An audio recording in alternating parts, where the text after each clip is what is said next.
Good afternoon, everyone. Welcome to our first core participant forum of 2024. My name is Jackie Leiser. I'm a manager on the core team. And I do want to highlight before we get started that this is the first webinar we're using with Zoom. So if you've been with us for a while, you might have noticed that we transitioned over from GoToWebinar. So I have some new logistics for you all on the next slide to run through before we get started. The first is, per usual, we're going to go ahead and record today's session. Any attendee and registrant will receive a link to the recording after the webinar, and we'll also plan on putting this on our participant dashboard so you can access it easily during the all-core vote. So that's what our team will be discussing today. Your microphones will be muted during the webinar, but if you have a question or a comment, you can go ahead and submit that in the questions option at the bottom of your screen. You might have to hover on top of your webinar screen to see the menu pop up at the bottom, but that Q&A is right there in the middle. So you can go ahead and just click in there at any time throughout the presentation, and we'll take a look at your questions at the end of the session today. I'm going to run through our agenda on the next slide. Like I said, the purpose of this participant forum is really to give you all an update on the draft new and updated core operating rules that our team has worked on in the past year, and I'm sure many of you have helped out with too. We'll start with a core overview just to remind you all of the industry impact of our operating rules, refresh you on the rule development process and what the voting process looks like in these upcoming few weeks. And then our team will walk you through each of the new draft rules. So they'll talk about the new value-based payments rules, healthcare claims rules, and EFT ERA enrollment data rules. We'll wrap things up with a quick next step slide so you know where to go from here. And then we'll have a quick discussion with our team. And like I said, it will answer any questions that come through that questions panel. All right. And with that, I'm going to go ahead and pass things over to Bob Bowman. Great. Thanks, Jackie. And as Jackie mentioned, we do want to highlight some of the benefits of implementing the operating rules. And our next slide, you'll see that through the work that we've done over the last decade or so, we've had 10 sets of operating rules mandated under HIPAA, saving the industry about $18 billion in savings for implementing just those operating rules. We see that the coalition and the collaboration that the industry has here at CORE, with over 100 different unique entities working together, we're really bringing the industry together and developing these operating rules because we're really looking at removing the abrasion between the provider and the health plan. On the next slide, you'll see that no matter where you're at in the revenue cycle, from a verification of a member's eligibility and benefits, to submitting claims, to receiving a remittance advice or a payment on that claim, there are sets of operating rules there for the industry to adopt. Again, some of them are HIPAA mandated, others are not, and they're for voluntary adoption. But again, we have proven the value of implementing the operating rules and the cost savings and the benefits and the ROI of implementing the operating rules. Again, anywhere in that revenue cycle have big payoffs for both the providers, the health plans, the vendors, and the clearinghouses. The four constituencies that we identify in our operating rules have really long-term benefits. On the next slide, you'll see, in particular for the work that we've done in this latest set of operating rules that are under ballot right now, we have different types of rules, quite expansive, actually, for us in our typical year. Going back just a little bit, you see that our process is usually multi-year. We start with an industry survey. We move into our environmental scanning process, which means we conduct interviews, we attend conferences, we work directly with core participants and non-core participants, really drilling down into those problem and pain points that providers and health plans have with sharing data, and also even some of the technology that are used in sharing that data. From the environmental scan, we usually identify 24 or more even potential opportunity areas that we then host a focus group, and that focus group drills down on those 24 or so areas, and we issue a brief on what we can potentially work on at our subgroup level. And that from those 24 or so items, we're usually down to about 8 or 12 different items that we can work on as a subgroup. Again, looking at the work that the focus group does with their subject matter expertise, the subgroup drills out even further and goes from specific role requirements to full drafted operating rule documents. So those rules, through number of calls and straw polls, we reach consensus, and then we hand that off to our review work group. And our review work group completes, again, a number of calls, walking through every one of those core rule documents and the specific requirements, the number of straw polls. They even have a final ballot that the review work group completes. So again, from our subgroups, our task groups, all of the efforts for the past year, the review work group completes its work, and then we hand that off to our entire core voting body. On the next slide, you'll see that from these different levels of processes and consensus-driven approaches that we have, beginning all the way back in subgroup to task group to our core board, there's different and specific requirements that are required for anything to go from an idea from our environmental scanning all the way down to our core board review. Now, it is important to note that this is a consensus-based approach. We don't do everything that we found in our environmental scanning because it might only benefit one constituency, or it might only be supported by one constituency. If all the health plans want it, but none of the providers do, it won't reach consensus. And we know that some things might not be that popular. Some things might be just 40%. Someone in every one of our constituencies might like it and might want it to move forward. But we do have really specific quorums. So we have to have a specific number of people voting for it and approving it, as well as the votes also have to be approved too. We have 50% at our work group levels, and our full voting membership is actually 2/3 support or approval. So we know that nothing will come out of core unless it does have support from a large majority of those different constituencies. Again, those are the providers, the health plans, the vendors, and the clearinghouses. So it's important to note that we go through this process knowing that some things will fall out. Many things will move forward, and those things that move forward, because they've been supported by the broad constituency coalition that is reached consensus, and that they are really specific requirements. Again, going down to the nth degree for a specific standard, a specific data element, a specific type of technology, a specific way that this data will move from point A to point B and back. Those are really specific requirements. So again, those high levels of support are really necessary to ensure that the operating rules bring value. It's important to note on the next slide that we do have some good numbers to report on our latest review work group. The work group has a number of rules that they have reviewed from our value-based payment operating rule package, our healthcare claims rule package, as well as our EFT ERA enrollment operating rule package.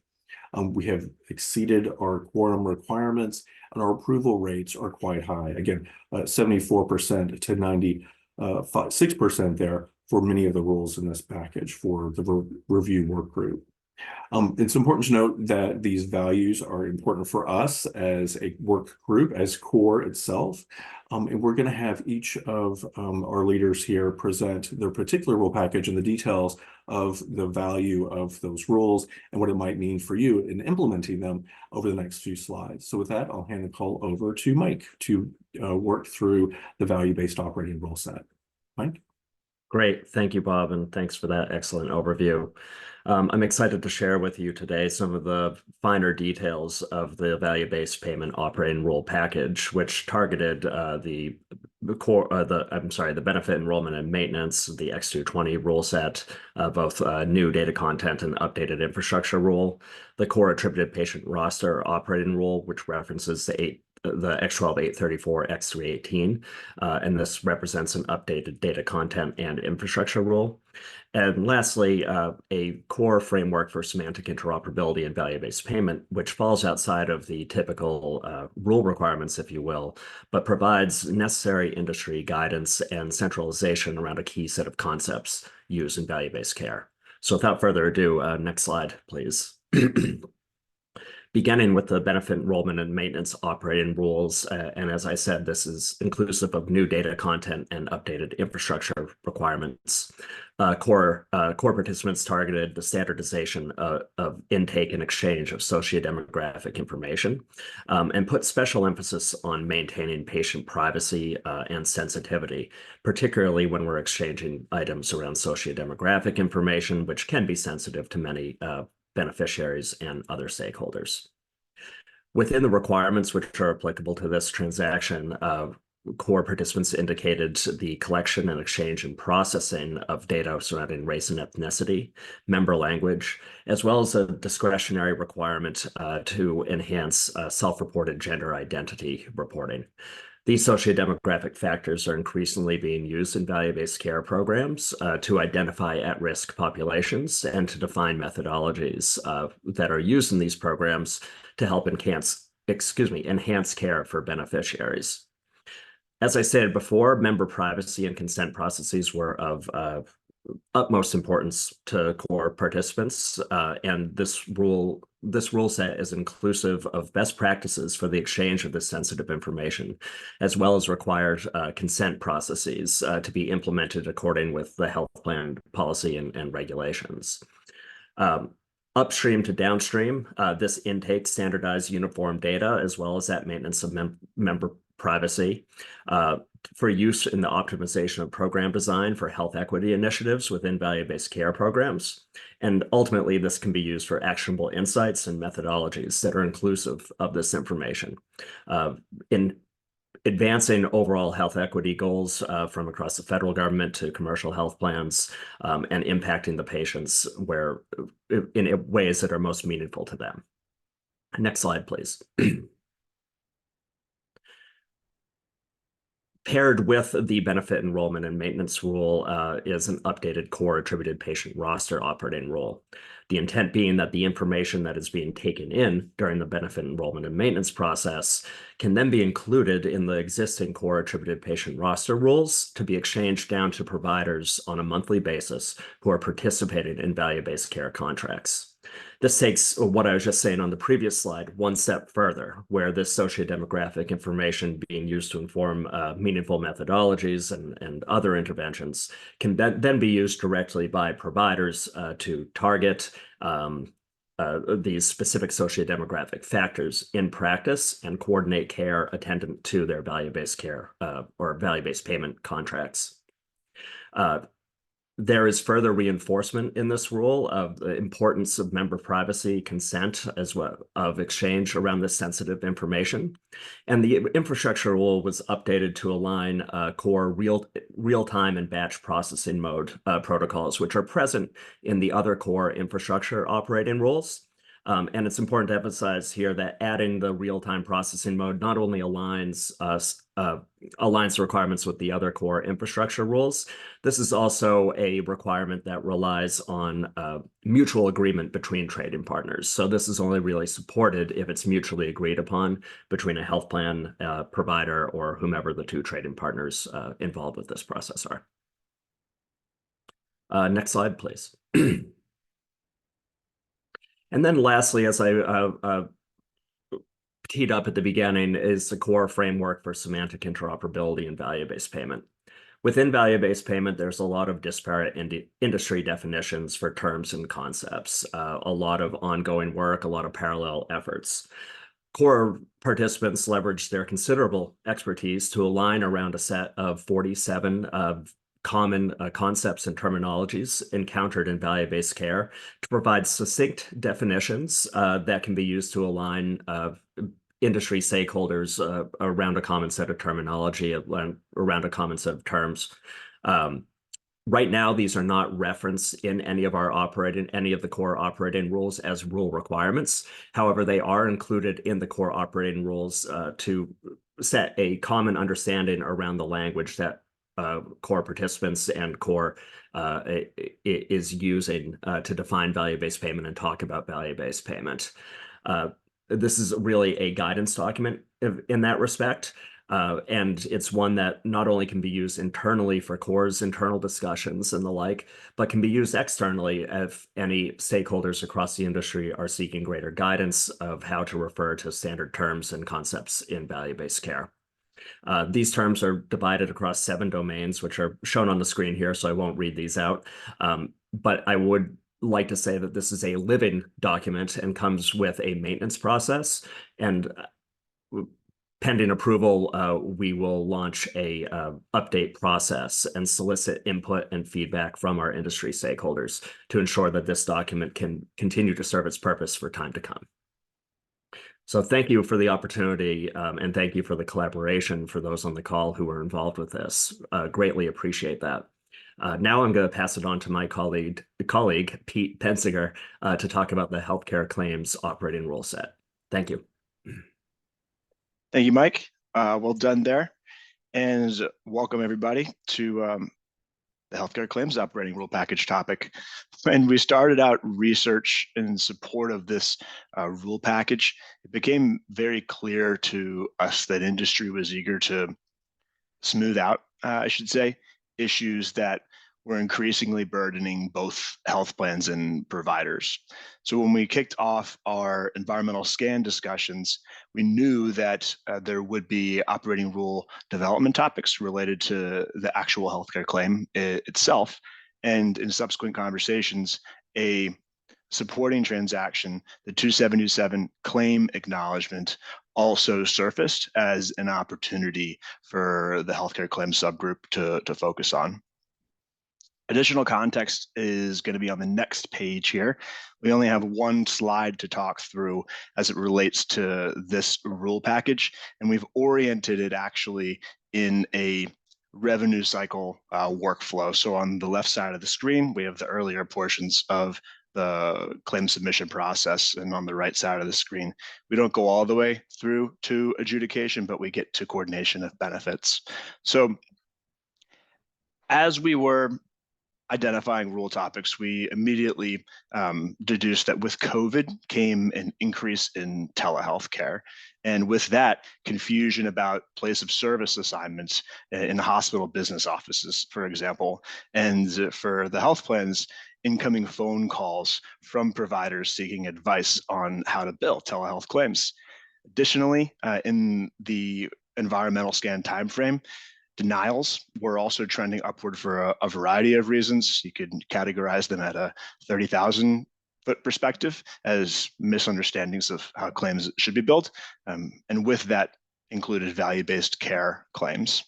Additionally, as we met with and spoke with our participants and other stakeholders across the industry, how can we ease the burden of coordination of benefits was a question that continued to surface. So if you read the highlights that we have on the screen here, in many ways, these rules are just the beginning of solving some of these major revenue cycle issues and are small but important, I'll emphasize, steps forward in progressing towards burden reduction.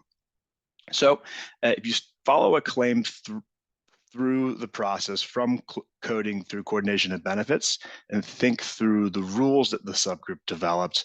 On the left side of the screen, we do expect that clear place of service assignment in the 837 rule will make it easy for hospital billers to know what a health plan wants on a telehealth claim. Also in coding on the left side of the screen and in the 837 rule, we expect that coders will not spend extra time trying to understand what to do when a value-based payment patient presents with more diagnoses than can be placed on a single 837. That number, for what it's worth, is more than 12 diagnoses. And we understand that providers are constantly being taught how to capture as many diagnoses as they can as a patient presents with. So believe it or not, providers are capturing more than 12 diagnoses and attempting to do their best to put them on a claim. So because we've laid out the information to share for patients in this scenario, we expect that billing offices will know what to do when they want to submit a claim with more than 12 diagnoses. Post-submission in the center of the page, and actually related to the 277 CA rule, it became clear that the 277 CA transaction, it's used sparingly today, and it could be leveraged as a method of communicating early in the adjudication process how a claim should be adjusted to ensure proper adjudication. Participants shared that they don't use the 277 CA for a variety of reasons.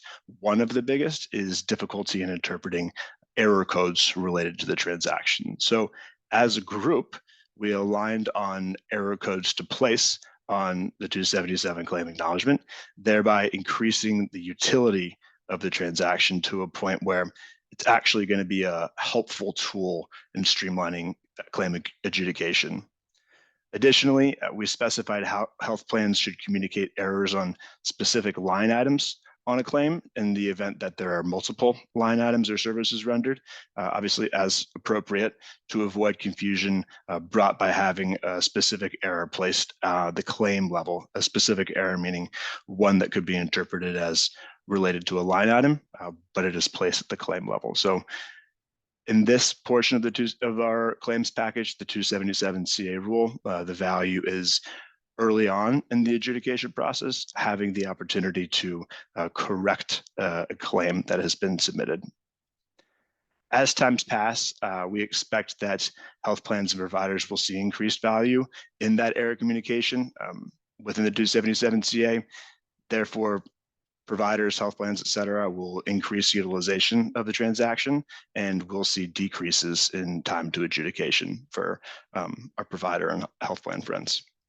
Finally, on the right side of the page, also related to the 837 rule, on the tail end of claim submission, resolving frustrations and pains related to coordination of benefits, we'll be honest, could probably be its own college course, but we thought we could take first steps in improving the process. So in our conversations, we learned, for example, that providers will call health plans for information that they need to submit an 837, a healthcare claim, to a secondary. So in alignment with the X12 standards, we both outlined the information that should be available and outlined additional information that is not consistently shared that will support secondary 837 submissions. So a claim is sent to the correct secondary or tertiary, you could say, for correct payment of services with fewer phone calls made between parties. As we take a step back and I do my best to recap key takeaways of this slide, it should be that there are two healthcare claims related rules that this subgroup developed. That's the 837 rule and the 277 CA rule. And we expect that less time between claim submission and adjudication is a benefit, and less time debating, trying to figure out, et cetera, how to submit claims is also a key benefit of the rule. So I believe we can move on to the next slide here, which is going to be the topic related to EFT and ERA enrollment data rules. Thanks, Pete. Good afternoon, everyone. Thanks. I'm excited to talk to you today about the EFT and ERA data rules and the updates that the industry has worked together to put forward. My name is Taha Andrawala. I'm Associate Director here at CORE. So let's dive in on the next slide. So this slide provides an overview of the updates applied across the CORE EFT and ERA enrollment data rules. These rules really provide industry value as they help to streamline the enrollment process for healthcare providers wanting to switch to more electronic payments, bringing together a consistent and efficient experience across the various health plans that they want to receive EFTs and ERAs from. So in recognition of evolving business landscape, the initial EFT ERA data rules were published nearly almost 10 years ago. So there was a emerging need for updates. So CORE participants actively sought, what are the various opportunities to enhance these data rules and data sets through a continuous maintenance process that's embedded in the rule.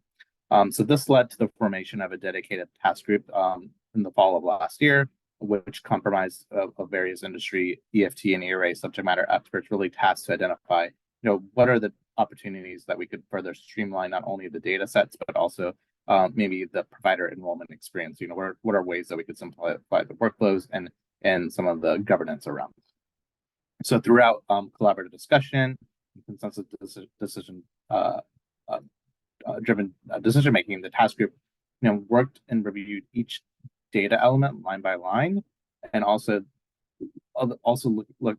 dove into the rule requirements themselves to see, what are those opportunities for updates. And if you could see on the screen, there are two kind of high level categories of updates that were applied to the rule. The first was around data set enhancements, and then the second one's around updates to the actual rule requirements themselves. So starting with the data set enhancements, the task group conducted a thorough review of each data element and data element group, really looking at, what are the opportunities to align these data sets with current and emerging business needs of today. For example, new data elements were strategically added to support identification of business ownership details of our provider, needing some extra level of security and validation that the health plans need to verify, who the provider is. And additionally, these data sets were also externalized from within the operating rules themselves into a separate companion document that is now an external document, really to facilitate the ability to apply future updates without having to revise the operating rules themselves. So transitioning to the updated rule requirements and diving specifically into, what were the rule language that was updated. So first of all, CORE introduced specific language to allow for the repetition of data elements, really supporting the need and ability to support bulk enrollment. So simplifying the process for providers to enroll in EFT and ERA across multiple different health plans simultaneously.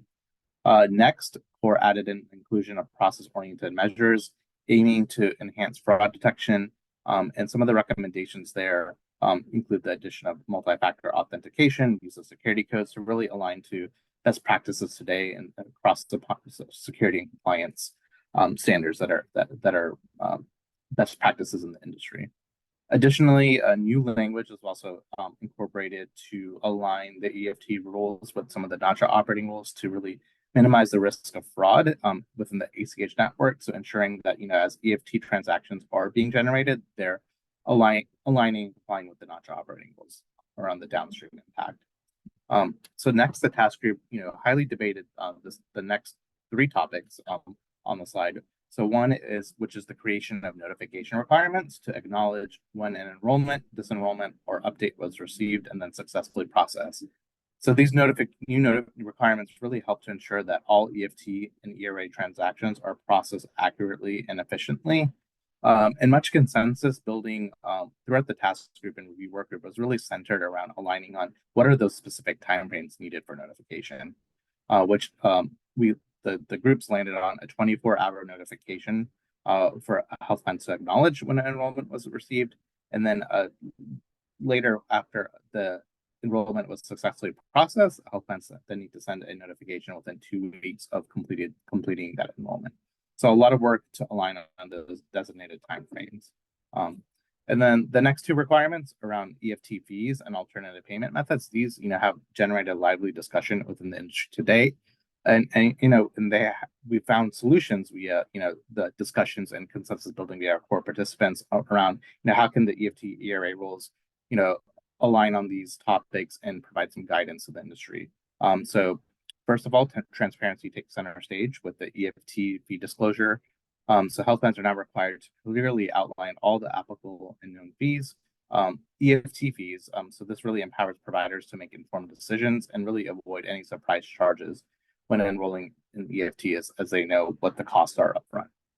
And then shifting to alternative payment methods, clear instructions are now required for both opt-in and opt-out processes for various electronic payment methods, such as virtual cards, really ensuring there's proper consent and informed transitions into those payment methods for providers, really empowering providers to choose the payment methods that best suit their needs, and they can then adjust as circumstances evolve, and providing greater control and flexibility onto the provider themselves.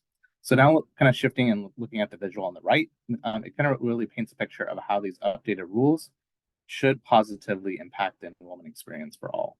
So imagine you're a provider ready to make a switch to electronic payments. The core EFT ERA data rules now become a trusted guide, helping providers submit information securely and efficiently to any health plan, regardless of your chosen method.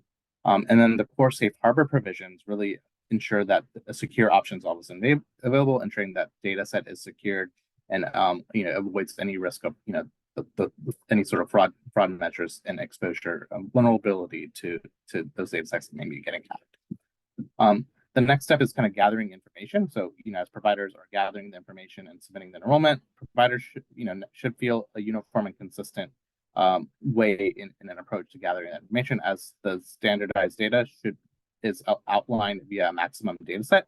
So it's clearly articulating to the provider the data that's needed all the time. So the streamlined format makes it easier for health plans to validate details quickly and accurately to process enrollments downstream. Communication is key. So the rules enable prompt notification about enrollment status, keeping providers informed every step of the way. Plus now with the transparent fee disclosure requirements, this now empowers providers to make those informed decisions around, what are my true costs for receiving things via EFT prior to submitting their enrollment form. So this enhanced transparency and trust offers a better widespread adoption and hopefully encourages more adoption and processes for electronic healthcare payments. So really the goal of this rule is to promote industry-wide adoption across EFTs and ERAs to really get that number up. So moving into the next slide, I'd like to talk about, you've heard today on all the different rule sets that are up for ballot. Next slide, please. So as core participating organizations, you played a really pivotal role in shaping these rules to date, and we're at kind of at that last stage of voting on finalized requirements. And today's call really presented what those key ballot items are for review and consideration. And your organization's voice matters. So we encourage you to participate in the upcoming vote, and that ballot closes on February 16th. And as a reminder, organizations that are eligible to vote include organizations that create, transmit, or use healthcare data transactions. So if you're a provider, a health plan vendor, or clearinghouse, you would apply. But if you have any questions regarding your voting eligibility, or maybe who from your organization may be the designated individual to submit your vote, please contact core staff. We'd be happy to kind of provide assistance for you. And then kind of moving into what happens after the vote. So if the draft rules pass the full core vote with our approval and quorum rates, they will then undergo further review and potential approval by the core board in March. The board will then determine whether or not to submit those rules to the National Committee of Vital Health Statistics for national mandate consideration. And following approval of the new and updated rules, hopefully this spring, that will pave the way around implementation resources for the industry. One of our goals is to ensure that we have a testing platform available via core certification, so that way organizations can then test and validate their implementation of those new and updated requirements. And lastly, I'd like to highlight, I know we walked through all the different rule requirements at a very high level, but if your organization wants further education or a deep dive on a particular rule or all the rules, or maybe even the voting process, we'd be happy to set up a call with your organization and kind of walk through those details. So any of us on the team would be happy to kind of walk and onboard you into and walk through any questions that you may have. So with that, I think that concludes some of the next steps, and then I'll hand the call over to Jackie to manage our Q&A. Great, thanks, Taha. So I haven't seen any audience questions come through yet. Just a reminder, if you have a question for our team, you can submit them at the bottom on your Zoom menu in that Q&A button. So we'll keep an eye out for some questions from you all. But in the meantime, we do have some discussion questions for the group, and I'll be moderating those. So the first question that we have is related to claims. So why have we developed an operating rule for the 277 CA if it's not HIPAA mandated? I'm gonna give that one to you, Pete. Okay, it's a great question, and it's one that we fielded several times across the rule development process. So I'll answer it in two ways. First, and more directly, CORE can make rules for non-mandated standards, and if we see an opportunity to put in time and do right by industry, we're going to take it. We learned in the environmental scan that health plans and providers who use the 277 CA find value in it, and those who have not adopted it said that it was difficult. It was a difficult transaction because it was not being used in a standard manner across the industry. So it was not adopted by health plans and therefore not being used by providers. The healthcare claims subgroup then agreed that if we could standardize it and standardize how it should be used, it would be a useful tool in reducing administrative burden across the industry. Second, I should say that CORE has a history of developing operating rules for non-mandated transactions, followed by industry adoption of the non-mandated standard. The specific example that folks are familiar with is the 999 acknowledgement is not mandated, but it is required in CORE operating rules, and per the CAQH index is 100% adopted by industry. So hopefully that's good context for folks and understanding why there is a rule related to this transaction. And I'll add too, Pete, that the 277CA transaction was adopted under operating rules a few years back when we implemented the the 837 claims transaction operating rules.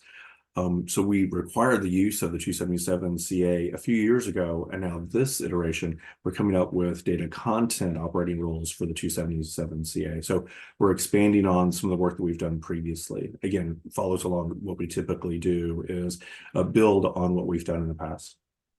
Thanks, Pete. Thank you. Great, thank you both. This next question is, how do the rules account for privacy of potentially sensitive demographic or health information? I'm going to pass that along to you, Mike. Yeah, it's a good question, one that I only had the opportunity to touch on briefly during the presentation.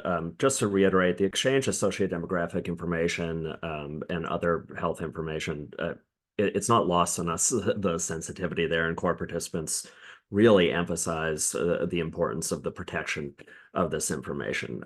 So the VBP rules include ample references to best practice implementation for the exchange of socio-demographic information.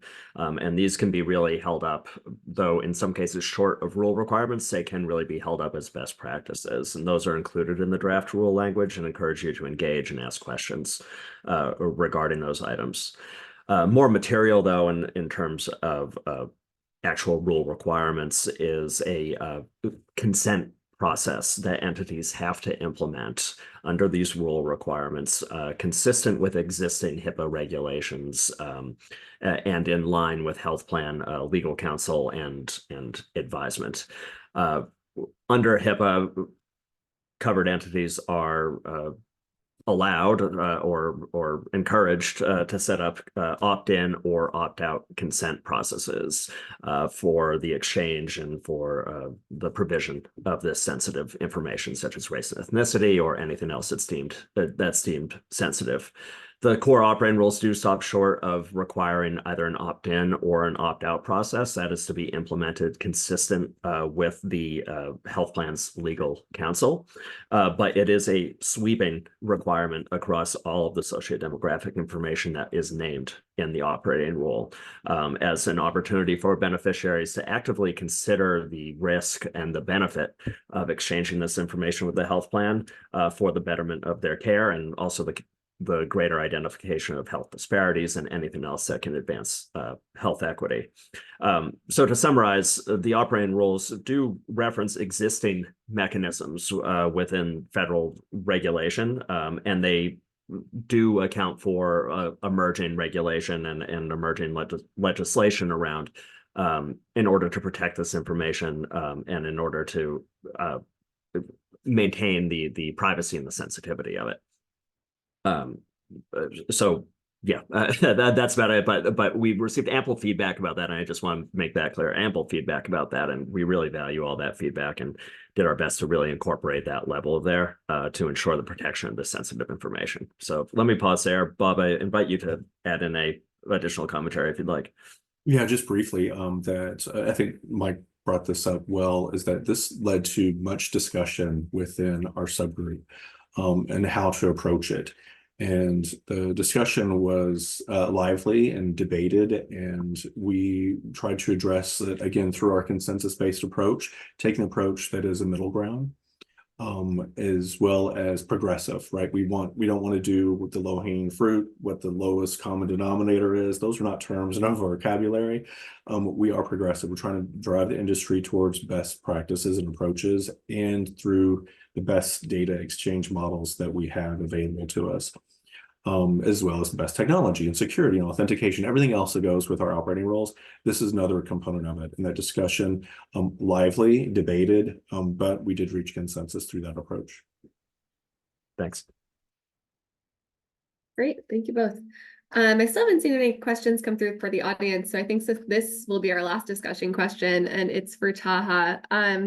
For the EFT ERA rules, could you tell us what the adoption timelines would look like for those draft updates?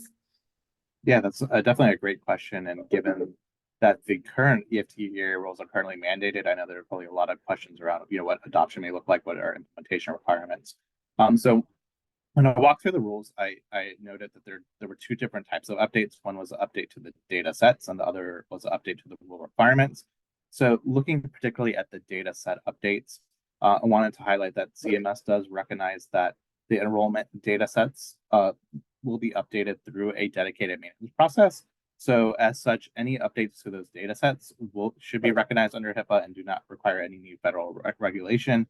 However, any of the substantive changes to the EFT ERA rules beyond the data set, so the second category of updates around rule requirements, do require some sort of recognition via the federal rulemaking process. And as I walk through some of the next steps, as we will work through our board, and we'll align on, what the when the timelines around submitting recommendations to NCBHS around updating those rule requirements and getting that in front of CMS. But good question, and there's definitely some nuances there, and we'll be providing some FAQs and implementation support to industry as those rules get finalized. Great, thanks, Taha. And we actually did have one question come through. So what will be different now to leverage providers and plans to use the 277 CA? And Pete, we can start with you. Yes, as I get my video camera on here. So the way that I interpret this question is, why would a provider or health plan now use the 277 CA where they did not in the past? And I think that the short answer to that is, with the rule comes standardization of how the transaction should be used, which we understand as the number one barrier, reason for not using the transaction. So with standardization comes increased willingness to use the transaction, because it does provide a clear utility to providers and health plans in allowing providers to correct claims earlier on in the adjudication process, and hypothetically speaking, accelerates the claim adjudication timeframe. I hope that partially answers, or at least partially answers, the question there. But the crux of it, unless Bob, you want to add additional content, is that it's just going to be more valuable to industry. Yep, definitely. That uniformity, consistency of errors and reporting those errors, and a time frame of when to expect those errors to be reported to the provider are all really helpful for the provider as they manage the revenue cycle. So that's exactly right. The uniformity and consistency. And again, we also identify specific business scenarios. So that helps providers and billing services set up queues, so then they can work those. You can specialize, and you take these types of rejections and work these types of rejections from this health plan, and this other associate can take these types of rejections. Maybe it's provider versus member. You might have someone who specializes in member data versus someone who specializes in provider data. So it allows the provider to actually work their rejected claims more quickly, more efficiently, more cleanly, because all of the messages are going to come back uniformly from all health plans. Instead of pulling down one proprietary report from this website, another proprietary report from this website, or just wait till it gets to the all the way to the end of the revenue cycle when it gets a denial on the 835 on the remittance advice. That can be 30, 40, 90 days later. That's a long time for providers when it comes to the AR.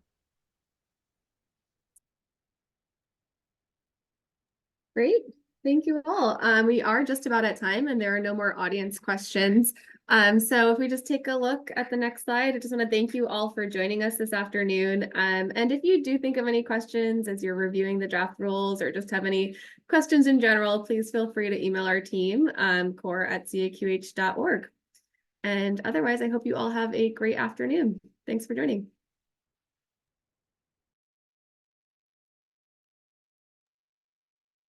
Thank you.